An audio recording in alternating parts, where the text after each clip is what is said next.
As the CCP celebrates its 100th anniversary, one of its main declared goals is to strengthen domestic propaganda against the 1.4 billion Chinese people.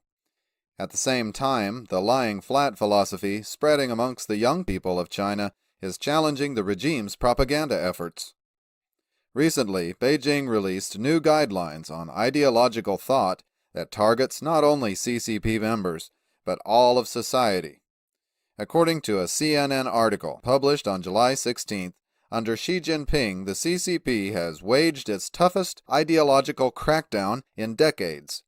It has repeatedly warned against the infiltration of Western ideas, stoked aggressive nationalism, and stifled academic and press freedoms.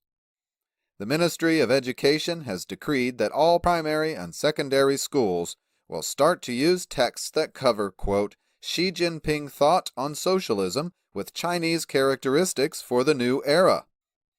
Dozens of universities, including top-ranked Peking University and Tsinghua University, also introduced courses on Xi Jinping Thought during the fall of 2020. According to Wu Qiang, a political analyst in Beijing, all these maneuvers are designed by Xi to consolidate power and drum up public support before the party's 20th Congress next year, where Xi is hoping to stay on as president. Propaganda needs to be even more pervasive in the digital age. Ling Li, an expert on Chinese politics and law at the University of Vienna, said that, unlike in Mao's China, Chinese people now face a deluge of digital information, despite the party's best censorship efforts. She said, therefore, if the party is determined to emerge from the information battle as the winner, it is vital for it to reconstruct the lens with which people read and interpret information, so that people can always reach the correct conclusion, even when being exposed to uncensored information.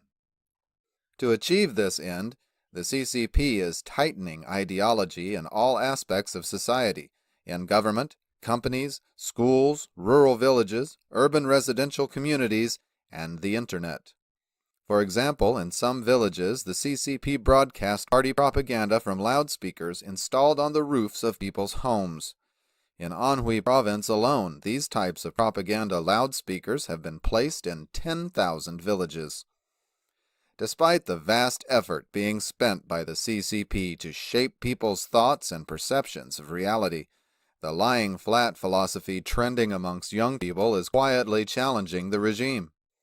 Lying flat exposed the frustrations felt by the masses at the widening wealth gap in society that their hard work will never lead anywhere. So rather than buy into society's false promises, Lying flat preaches apathetic resistance and non-cooperation. More concerningly for Beijing, the lying flat trend may be the harbinger of stronger, more direct resistance.